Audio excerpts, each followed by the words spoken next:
क्या आप IIT JEE medical 11th या 12th की प्रिपरेशन कर रहे हैं और आपको एक बेस्ट कोचिंग इंस्टीट्यूट की तलाश है? तो अब आपके साथ होगा चंद्रयान, जहां है NITN फैकल्टीज, साथ ही up to 100% scholarship. Chandrayaan, Lankeshwar complex, Akashvani Chowk, Adityapur. Admission open. Force होगा। कांटेक्ट फोर्स का मतलब कि दो सरफेस जब कांटेक्ट में आते हैं तब फोर्स जनरेट होता है।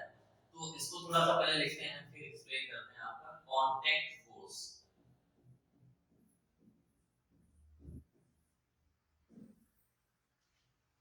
कांटेक्ट फोर्स का मतलब हो गया कि जब दो सरफेस आपके कांटेक्ट में आते हैं तो कांटेक्ट में आने के कारण फोर्स जनरेट होता है। और ये कांटेक्ट फोर्स के दो कंपोनेंट हम लोग रिजॉल्व कर लेते हैं, एक सरफेस के पैरेलल और एक सरफेस के परपेंडिकुलर। और सरफेस के जो पैरेलल कंपोनेंट होता है उसको फ्रिक्शन फोर्स बोला जाता है। जो सरफेस के पैरेलल कंपोनेंट होता है उसको फ्रिक्शन फोर्स बोलते हैं और जो सरफेस के परपेंडिकुलर होता है उसको नॉर्मल रिएक्शन फोर्स बोलते हैं।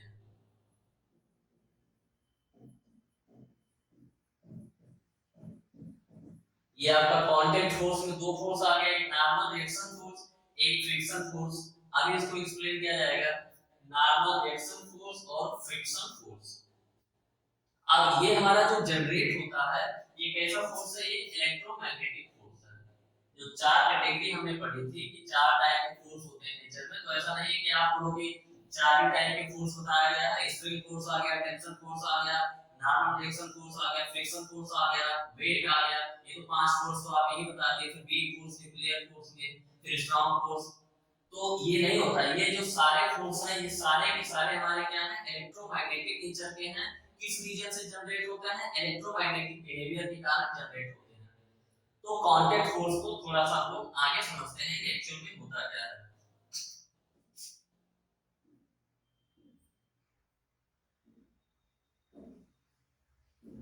अब कांटेक्ट फोर्स को समझने के लिए एक सिंपल सा एग्जांपल हम लोग लेते हैं। मान लीजिए कि एक ये ब्लॉक है आपका,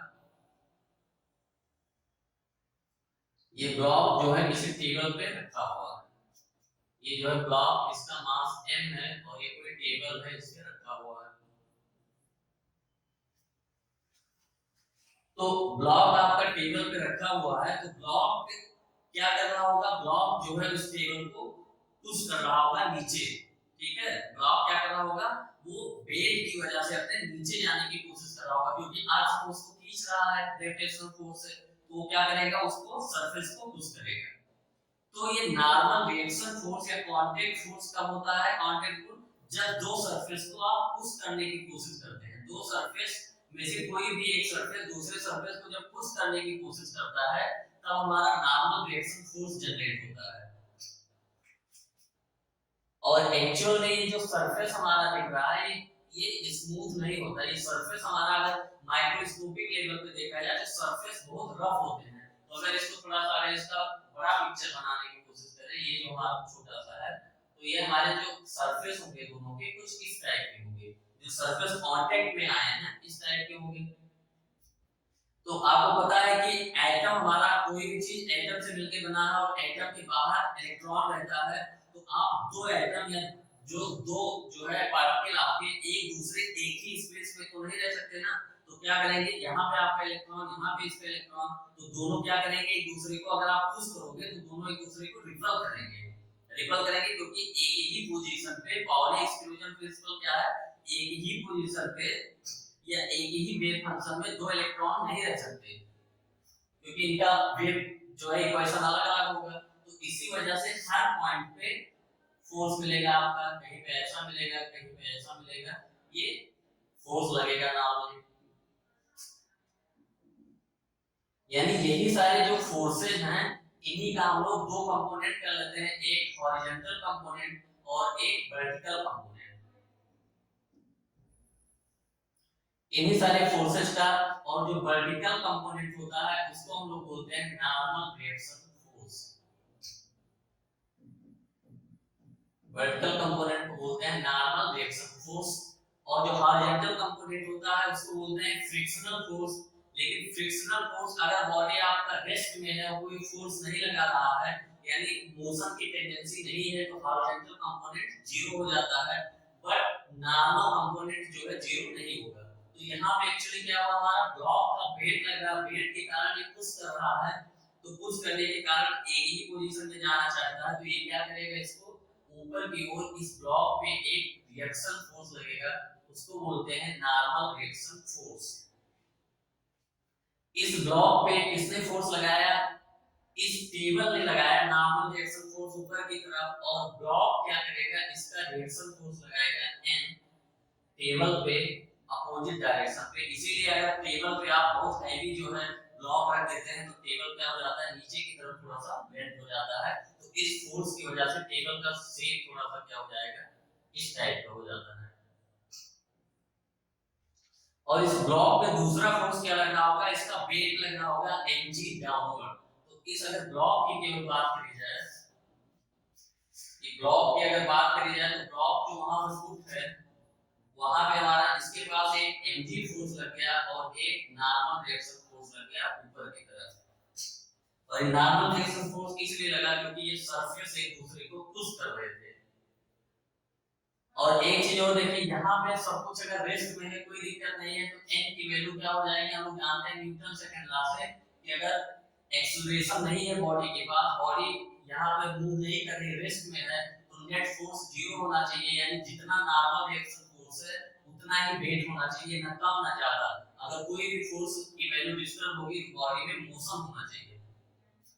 तो n इक्वल टू क्या हो गया, यहाँ पे नॉर्मल रिएक्शन फोर्स की वैल्यू यहाँ पे क्या हो गई, mg। नॉर्मल रिएक्शन फोर्स की वैल्यू आपकी होगी mg। बट ये चीज बस ध्यान रखिए, ये चीज हमेशा ध्यान रखिए कि n इक्वल टू mg हमेशा नहीं होता, ये चीज आपको बहुत ही क्लियरली ध्यान रख के चलना है कि n इक्वल टू mg नहीं होता हमेशा। n mg से ज्यादा भी हो सकता है, mg से कम भी हो सकता है, बस इस केवल स्पेशल केस में यहाँ पे n की वैल्यू mg के बराबर है। तो ये अगर आप रख के दिमाग में रखते हो कि नॉर्मल रिएक्शन फोर्स हमेशा mg के बराबर होता है, तो ये एकदम ही गलत बात है, पहली बात। और दूसरी बात, ये नॉर्मल रिएक्शन फोर्स और वेट को कभी-कभी किसी बुक में लिखा रहता है तो हमें एक्शन रिएक्शन है, ये भी एकदम गलत बात है। ये जो इसका वेट लग रहा है, इसका वेट कौन लगा रहा है, अर्थ लगा रहा है, तो वेट का जो रिएक्शन होगा वो अर्थ पे लग रहा होगा, और इस नॉर्मल का रिएक्शन क्या हो रहा है, टेबल पे लग रहा है डाउनवर्ड डायरेक्शन में। तो ये थोड़ा सा रीजन समझ में आया आपको कि जब सरफेस एक दूसरे को पुश करने की कोशिश करते हैं, तो इलेक्ट्रोमैग्नेटिक बिहेवियर के कारण बॉडीज क्या करती हैं, एक फोर्स लगाती है सरफेस के परपेंडिकुलर, उसको बोला जाता है नॉर्मल रिएक्शन फोर्स। अब थोड़ा इसमें आगे बढ़ते हैं।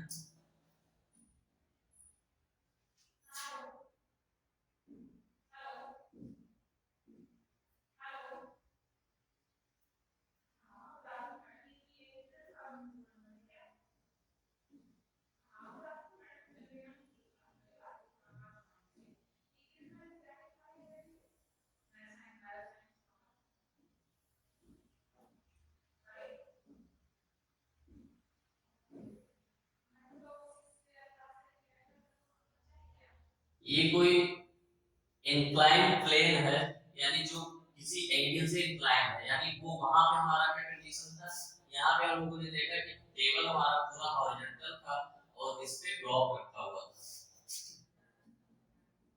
ये ब्लॉक रखा हुआ था, ये हमारा कांटेक्ट में है, समझ लीजिए कि ऊपर है। तो क्या हुआ, इसके ऊपर नॉर्मल रिएक्शन फोर्स ऊपर की तरफ लगा, और जो टेबल के सरफेस पे नॉर्मल रिएक्शन फोर्स नीचे की तरफ लगा, दोनों का मैग्नीट्यूड सेम डायरेक्शन अपोजिट, और इस पे एक फोर्स और लग रहा है mg, और सब कुछ रेस्ट में है, कोई दिक्कत नहीं, तो n इक्वल टू हमारा क्या हो गया mg, यानी नॉर्मल रिएक्शन फोर्स अपने वेट की, ये जो रीजन होता है नॉर्मल रिएक्शन फोर्स डेवलप होने का, वो वेट होता है उसका रीजन, क्योंकि वो अपने वेट की वजह से नीचे जाना चाहता है। बट आप ऐसा मत ध्यान रखिए कि जो वेट के बराबर होता है नॉर्मल रिएक्शन, ऐसा केवल यहाँ पे है। अब ये कंडीशन थोड़ा सा चेंज करते हैं, यहाँ पे आपका इंक्लाइंड प्लेन है, जो प्लेन आपका है कुछ एंगल से इंक्लाइंड है, ये मास m है, तो आपको पता है कि वेट हमेशा डाउनवर्ड डायरेक्शन में लगता है, वर्टिकल डायरेक्शन में, तो इसका जो वेट लगेगा mg, ये डाउनवर्ड डायरेक्शन में, इसमें कोई डाउट नहीं, क्योंकि अर्थ हमेशा आपको एकदम सेंटर की तरफ खींचती है डाउनवर्ड डायरेक्शन में, तो ये एंगल थीटा है, अगर इसको थोड़ा आप आगे बढ़ाएं तो ये एंगल 90 होगा, तो ये 90 माइनस थीटा हो जाएगा, यानी अगर सरफेस के परपेंडिकुलर अगर ये एंगल हम लोग देखें तो ये हो जाएगा आपका थीटा।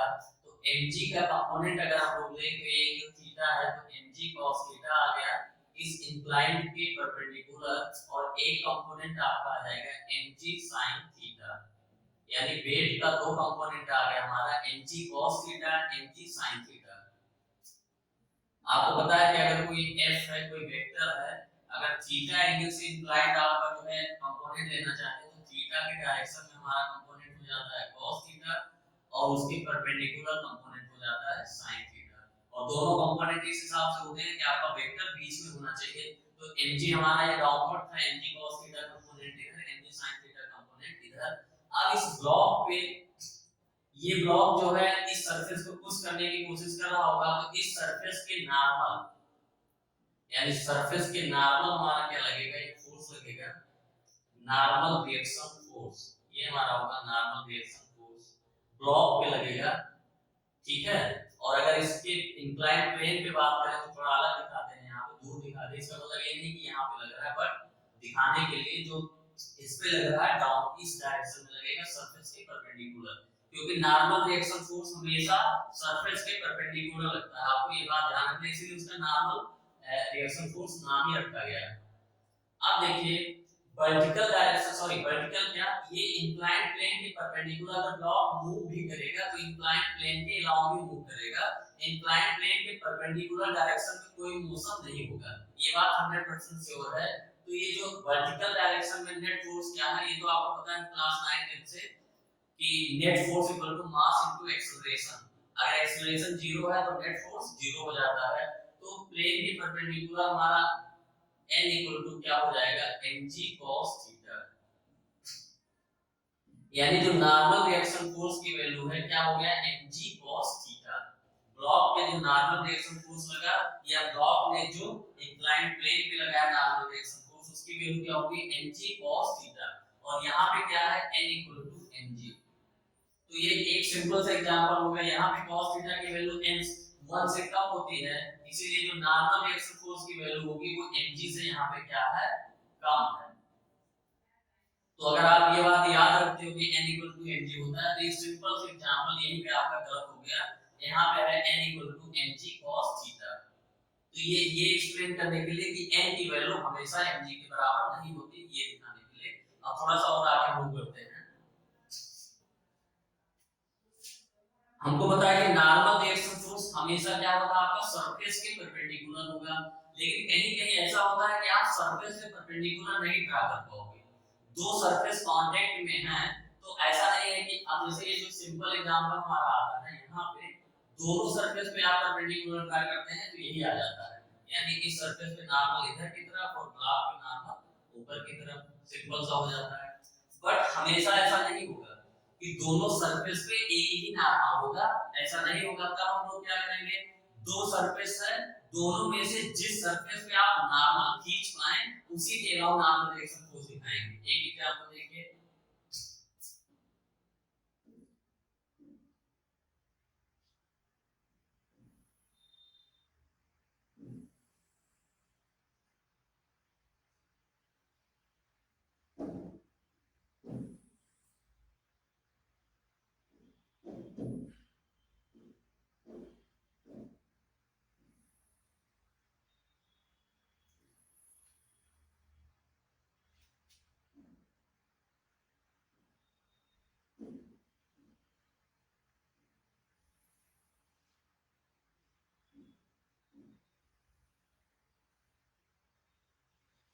सपोज ये हमारा कोई लैडर है, जैसा आपको वॉल पे जो है रखा रहता है, तो ये कोई लैडर आपका रखा होगा।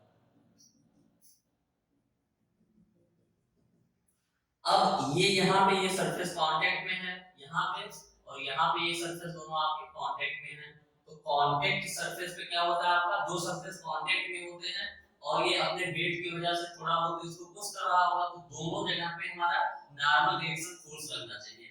अब हमारा ये जो सिंपल सा है, यहाँ पे इसके अगर नॉर्मल खींचेंगे, अगर ये जो इसके लैडर के नॉर्मल खींचेंगे तो ये हो जाएगा और ये हो जाएगा। तो हम लोग क्या करेंगे, इस सरफेस पे परपेंडिकुलर खींचना एकदम आसान है। दो सरफेस है आपका, कहीं पे नॉर्मल फोर्स लग रहा होगा तो दो सरफेस होंगे, जिस पे नॉर्मल खींचना है एकदम आसान होगा, उसी के परपेंडिकुलर नॉर्मल रिएक्शन फोर्स दिखा देंगे। तो नॉर्मल रिएक्शन फोर्स की जो वैल्यू होगी हमारी, नॉर्मल रिएक्शन फोर्स की जो वैल्यू हम लोग दिखाएंगे क्या होगा, ये हमारा ये सरफेस के परपेंडिकुलर हो गया n1, यानी ये किस पे है, जो आपका लैडर है उस पे n1 है। अगर हम लोग ये फोर्स दिखाएंगे इस पे, ये ग्राउंड पे कितना लगा रहा होगा नॉर्मल रिएक्शन फोर्स, तो n1, और उसका डायरेक्शन क्या हो गया, डाउनवर्ड, और जो लैडर पे लग रहा है n1 इस डायरेक्शन में, और यहाँ पे हम लोग इस सरफेस के परपेंडिकुलर सिंबलिंग ड्रा कर सकते हैं, तो इसीलिए हम लोग बोलेंगे कि इस पे नॉर्मल क्या लग रहा है, n2 इस डायरेक्शन में, और अगर वाल पे नॉर्मल रिएक्शन फोर्स की बात करें तो क्या होगा, n2 इस डायरेक्शन में। तो यहाँ पे नॉर्मल रिएक्शन फोर्स हमारा क्या था, थोड़ा सा मुश्किल था, क्योंकि दोनों सरफेस पे नॉर्मल नहीं, सेम नॉर्मल नहीं था, इसलिए जिस पे नॉर्मल ड्रा करना आसान था उस पे हमने परपेंडिकुलर ड्रा कर दिया। तो इस डायरेक्शन में n1 और n2 क्या होगी, इसकी वैल्यू कितनी होगी, अभी हमारा ये टारगेट है, हमारा केवल टारगेट है कि नॉर्मल रिएक्शन फोर्स का डायरेक्शन दिखाना कि किस डायरेक्शन में होगा। और एग्जांपल लेते हैं,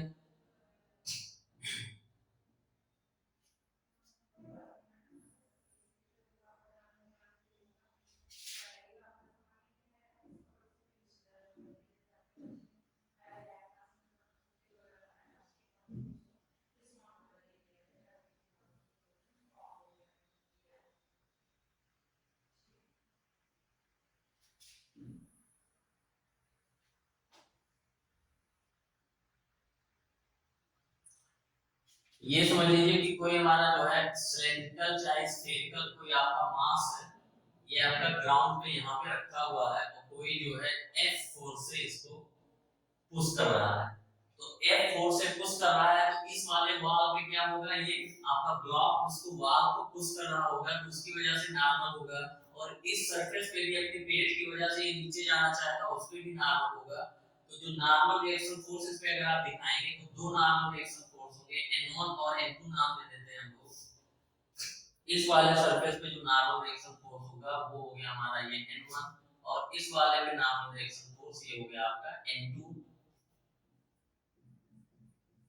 थोड़ा बड़ा सा दिखा दिए हैं, आप छोटा भी दिखा सकते थे। तो यहाँ पे हमारा ये कहना है कि जो n1 और n2 दोनों सरफेस होंगे, दोनों सरफेस पे जो नॉर्मल होगा वो आपका सेंटर से पास होगा, यानी आपका सिलेंड्रिकल सरफेस है या स्फेरिकल सरफेस है, तो उसमें नॉर्मल रिएक्शन फोर्स कहां से आपके पास होगा, सेंटर से पास होगा। तो ये हम लोगों ने नॉर्मल रिएक्शन फोर्स का डायरेक्शन दिखा दिया। आप थोड़ा सा और देखते हैं,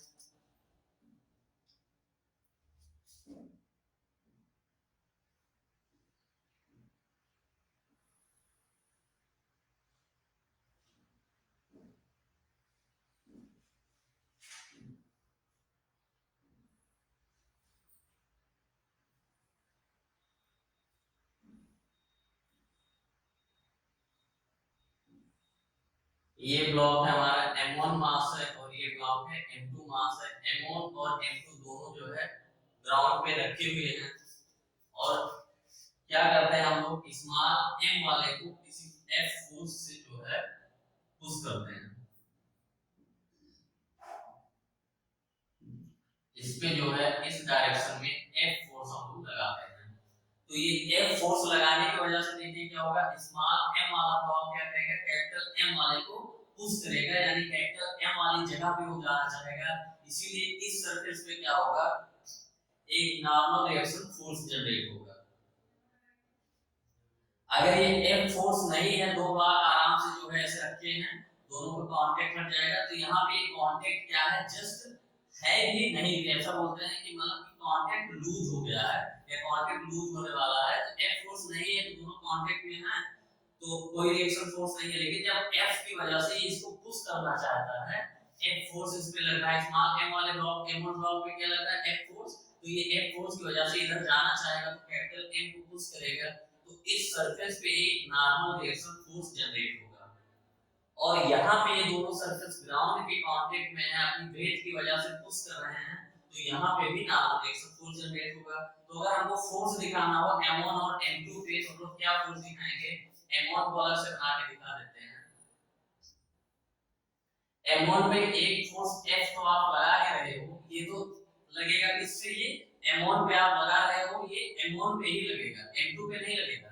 m2 पे F फोर्स की वजह से ये जाना चाहता है, इसको पुश कर रहा है उसकी वजह से नॉर्मल फोर्स जनरेट होगा, और ये क्या कर रहा है M2 को पुश कर रहा है तो M2 इसको इधर उसके अपोजिट डायरेक्शन में पुश करेगा, यानी यहाँ पे एक नॉर्मल रिएक्शन फोर्स आ जाएगा N1, M1 पे इस डायरेक्शन पे, और वेट इसका लग रहा होगा N1G, और ग्राउंड वाले सरफेस की वजह से आपका एक नॉर्मल रिएक्शन फोर्स M1 पे लग रहा होगा M2 ऊपर की ओर, यानी अगर यहाँ पे हम लोग देखें M1 पे कितने फोर्स लग रहे हैं, टोटल ये फोर्स लग रहे हैं। M2 पे हम लोग देखना चाहते हैं कौन कौन सा फोर्स लग रहा है। M2 पे तो आपका N2G तो लगेगा ही हमेशा ग्रेविटेशनल फोर्स, और नॉर्मल रिएक्शन फोर्स किस वजह से लगेगा, N3 ये ग्राउंड को पुश कर रहा है, वहां पे N2 दिखाया, यहाँ पे N3, क्योंकि M1 पे जो नॉर्मल फोर्स होगा ग्राउंड की वजह से वो अलग होगा, M2 पे जो होगा अलग होगा, और ये जो इसको पुश कर रहा था नॉर्मल रिएक्शन फोर्स, इस पे डायरेक्शन क्या होगा ये, और वैल्यू क्या होगी N1, क्योंकि ये N1 ये जितना इस पे फोर्स लगाएगा उसके अपोजिट पे ये इसके ऊपर लगा रहा है ना, एक्शन रिएक्शन फोर्स हो गई, तो M1 पे इधर की ओर नॉर्मल लग रहा है तो M2 पे क्या होगा इधर की ओर नॉर्मल लग रहा है, तो ये थोड़ा सा हमने नॉर्मल रिएक्शन फोर्स दिखा लिया। तो ऐसा नहीं कि नॉर्मल रिएक्शन फोर्स हमेशा आप यही आदि बन जाओ कि जब कांटेक्ट ऐसे वर्टिकल होगा तो ऐसे नॉर्मल लग जाता है, ऐसा कुछ नहीं है, इस सरफेस के परपेंडिकुलर भी लग रहा है। नॉर्मल रिएक्शन फोर्स में थोड़ा सा कुछ और देखते हैं हम लोग।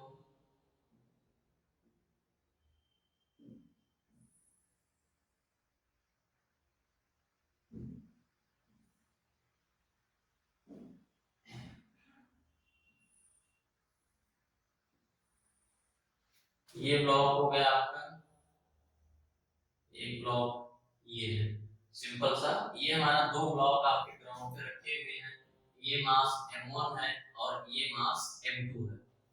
अब हमको दिखाना है नॉर्मल रिएक्शन फोर्स, तो सरफेस कौन कौन से सरफेस कांटेक्ट में है, एक सरफेस हमारा ये कांटेक्ट में है और एक सरफेस हमारा ये कांटेक्ट में है। ये M2 क्या कर रहा होगा, ग्राउंड को पुश कर रहा होगा, उसकी वजह से नॉर्मल डेवलप होगा, M1 भी अपने वेट की वजह से M2 को पुश कर रहा होगा, वहां पे नॉर्मल डेवलप होगा। तो M1 पे नॉर्मल, अगर M1 पे फोर्स हम लोग दिखाना चाहें M1 पे, तो वेट आपका इसका लग रहा होगा M1G, और ये उसको नीचे पुश कर रहा है, उसी वजह से ये उसमें ऊपर नॉर्मल रिएक्शन फोर्स लगाएगा N1, यानी M1 पे फोर्स हो गया आपका N1 नॉर्मल रिएक्शन फोर्स ऊपर की ओर, वेट नीचे की ओर, और ये जो N1 फोर्स है M2 पे क्या लग रहा होगा इस डायरेक्शन पे, तो अगर M2 पे आपको फोर्स दिखाना हो M2 पे, तो M2G तो नीचे की ओर आ गया, और जो इसने N1 लगाया है उसके अपोजिट में इस पे N1 लग गया M2 पे डाउनवर्ड डायरेक्शन पे, और ग्राउंड की वजह से कांटेक्ट में जो है M2 इस पे एक नॉर्मल ऊपर की ओर लगेगा, इसको नाम हम लोग दे देते हैं N2। तो अगर सिंपल सी बात पूछी जाए ये सब कुछ रेस्ट में है, तो N1 और M1G की वैल्यू क्या होनी चाहिए, बराबर होनी चाहिए, क्योंकि न्यूटन सेकंड लॉ से क्या बोलता है, net force equal to mass into acceleration, motion है नहीं M1 रेस्ट में, तो एक्सीलरेशन 0, नेट फोर्स 0 होगा, यानी एक फोर्स पॉजिटिव हो जाएगा एक फोर्स नेगेटिव, तो N1 इक्वल टू आ गया M1G।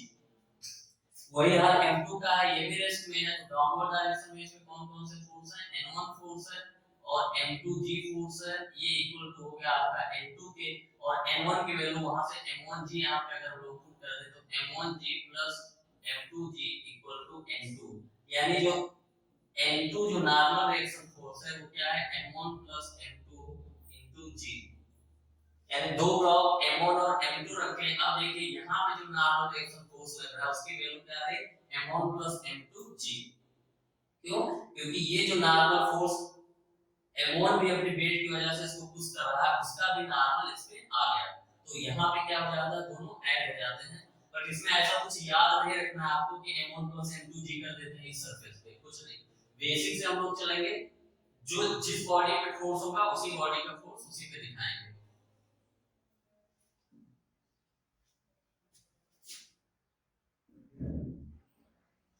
तो अगर आपका बोला जाए नॉर्मल रिएक्शन फोर्स के बारे में एक दो पॉइंट अगर आपका लिखना हो तो क्या लिखेंगे हम लोग, नॉर्मल रिएक्शन फोर्स हमेशा क्या होता है, एक परपेंडिकुलर टू द सरफेस, एक perpendicular to the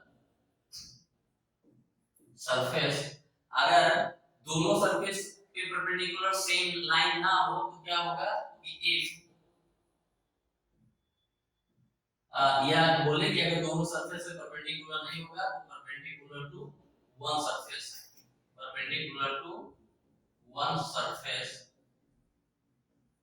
if perpendicular to both surface cannot be drawn।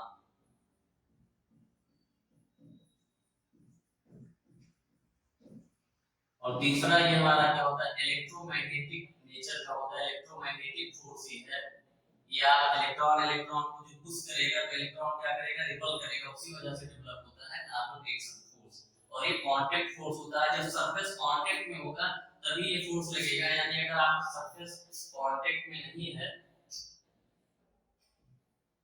या ऐसे देख लें आप, ये इस टाइप का है, किसी यहाँ पे हैंग कर रखा है, ठीक है, ये यहाँ पे क्या है, एक्चुअल में कांटेक्ट नहीं है, यहाँ पे सरफेस के बीच में कांटेक्ट नहीं है, तो इसका मतलब क्या हुआ, यहाँ पे normal reaction, no reaction, no normal reaction, no normal reaction, because there is no contact.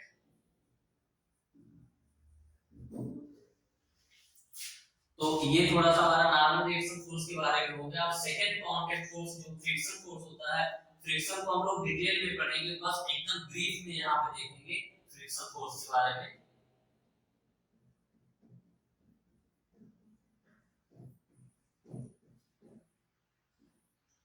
Friction force क्या होता है, ये सरफेस के पैरेलल लगता है, और जब कहीं पे भी टेंडेंसी मोशन, दो सरफेस के बीच में रिलेटिव मोशन हो रहा हो, या टेंडेंसी ऑफ रिलेटिव मोशन, यानी वहां पे मूव करने की टेंडेंसी है, एक्चुअल में मूव नहीं कर रहा है बट टेंडेंसी है, मूव करना चाहता है या मूव कर रहा हो, तब हमारा ये फ्रिक्शन फोर्स जनरेट होता है। फ्रिक्शन फोर्स कब लगता है, जब relative motion between the surfaces, relative motion between the surface or tendency to move, and move करने की टेंडेंसी है, तब फ्रिक्शन लगेगा। और फ्रिक्शन हमारा ये होता है काइनेटिक फ्रिक्शन होता है, यानी जब मूव कर रहा होता है सरफेस पे तो एक टाइप का फ्रिक्शन लगता है, रेस्ट में रहता है तो दूसरे टाइप का, उसको स्टैटिक फ्रिक्शन। बट उतना हमको फ्रिक्शन जब पढ़ेंगे तब डिटेल में पढ़ेंगे, अभी सिंपली थोड़ा सा देखते हैं।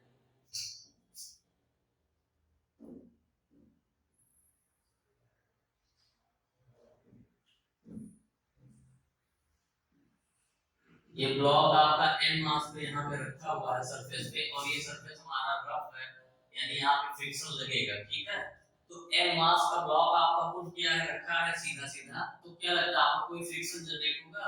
फ्रिक्शन जनरेट ही नहीं होगा, क्योंकि ये n मास जो है चलना ही नहीं चाहता, इसके पास कोई फोर्स नहीं है चलने के लिए, क्योंकि इसमें नॉर्मल रिएक्शन फोर्स ऊपर की ओर लग रहा है, उसका वेट mg नीचे की ओर लग रहा है, और नॉर्मल रिएक्शन और वेट आपका बैलेंस है, तो वर्टिकल में कोई फोर्स है ही नहीं, नेट फोर्स, और हॉरिजॉन्टल में भी कोई फोर्स नहीं है, इसीलिए यहाँ पे मोशन की टेंडेंसी ही नहीं है, मूव ही नहीं करना चाहता, इसीलिए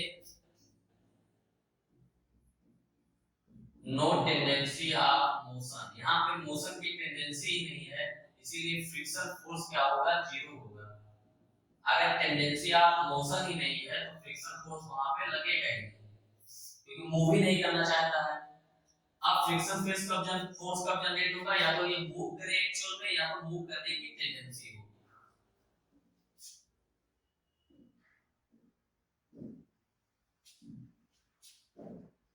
अब देखते हैं हम लोग कि सपोज एक ब्लॉक यहाँ पे रखा हुआ है,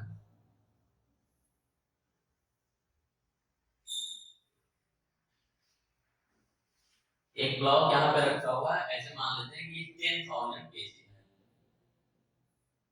10,000 केजी है, और ये रफ सरफेस पे रखा हुआ है, तो अभी तो ये क्या करेगा, रेस्ट में है, मूव करने की टेंडेंसी नहीं, इसलिए फ्रिक्शन फोर्स नहीं जनरेट होगा।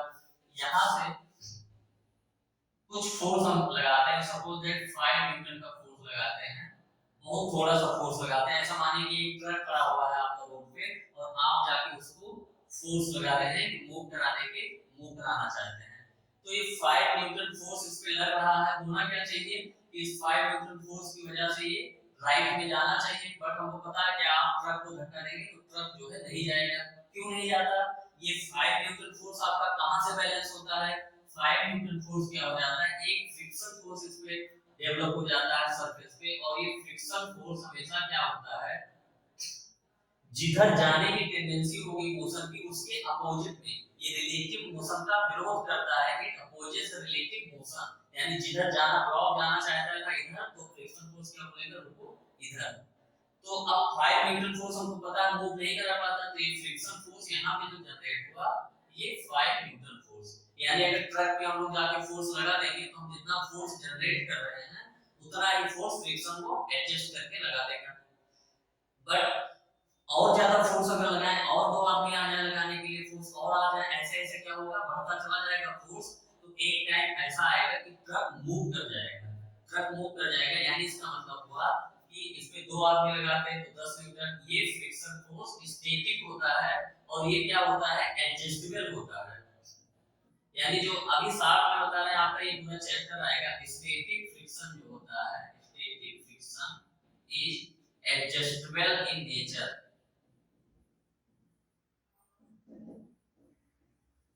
एडजस्टेबल इन नेचर का मतलब क्या होता है कि जितना फोर्स आप लगाओगे अगर मोशन नहीं हो रहा है तो उसी के इक्वल अमाउंट का अपोजिट डायरेक्शन में वो आपका फ्रिक्शन फोर्स जनरेट कर लेगा। तो इसलिए बोलते हैं कि स्टैटिक फ्रिक्शन जो होता है वो एडजस्टेबल होता है। आप ट्रक को जाके 100 न्यूटन से जो है धक्का दे रहे हो तो ट्रक के पहियों पे कितना फ्रिक्शन लग गया, 100 न्यूटन। आपने 120 कर दिया, वो 120 कर लिया, लेकिन एक टाइम स्टैटिक फ्रिक्शन की वैल्यू ऐसा तो है नहीं कि इनफाइनाइट हो जाएगा। एक टाइम होता है इसकी मैक्सिमम वैल्यू होती है, अब आपका अप्लाइड फोर्स उससे ज्यादा हो गया तो ट्रक मूव कर जाएगा। Static friction is adjustable in nature and जो वैल्यू जो होती है स्टैटिक फ्रिक्शन की, यानी स्टैटिक फ्रिक्शन का मतलब कि बॉडी हमारा स्टैटिक है, अप्लाइड फोर्स के बराबर होता है, नेट जो अप्लाइड फोर्स होता है उसी के बराबर हो जाता है। और काइनेटिक फ्रिक्शन होता है वो आपका काइनेटिक फ्रिक्शन फिक्स हो जाता है, और डायरेक्शन क्या हो गया, रिलेटिव मोशन के अपोजिट डायरेक्शन में होता है, और इसकी जो वैल्यू होती है mu into normal reaction force. इस सरफेस पे नॉर्मल रिएक्शन फोर्स कितना है उसकी वैल्यू, और म्यू होता है आपका कोएफिशिएंट ऑफ फ्रिक्शन, इसके मल्टीप्लिकेशन के बराबर होता है। Coefficient of friction her surface जो होता है उसका अलग-अलग कोएफिशिएंट ऑफ फ्रिक्शन होता है, क्योंकि किसी सरफेस पे ज्यादा जो है स्मूथ होता है, कोई ज्यादा रफ होता है, तो म्यू की वैल्यू अलग-अलग होती है। तो यानी हमारा जो फ्रिक्शनल फोर्स दो चीज पे डिपेंड करता है, म्यू यानी coefficient of friction between the surface and normal reaction force between the surface. तो ये थोड़ा सा हमारा हो गया नॉर्मल रिएक्शन फोर्स और फ्रिक्शन फोर्स के बारे में। फ्रिक्शन फोर्स हम लोग डिटेल में पढ़ेंगे, अभी पे हमको क्या है इतना ही कि किस डायरेक्शन में लग रहा है, रिलेटिव मोशन जिस डायरेक्शन में होना चाहता है उसके अपोजिट डायरेक्शन में, और इसकी वैल्यू क्या होती है म्यू इनटू एन। और अगर स्टैटिक फ्रिक्शन होता है तो वो आपका एडजस्टेबल नेचर का होता है, अप्लाइड फोर्स के बराबर होता है, लेकिन एक बार जब बॉडी मूव कर जाती है तो फ्रिक्शन फोर्स की वैल्यू फिक्स हो जाती है म्यू के इनटू एन। वहां पे काइनेटिक जो है कोएफिशिएंट ऑफ फ्रिक्शन आ जाता है। तो इसमें हम लोग इतना ही रखते हैं।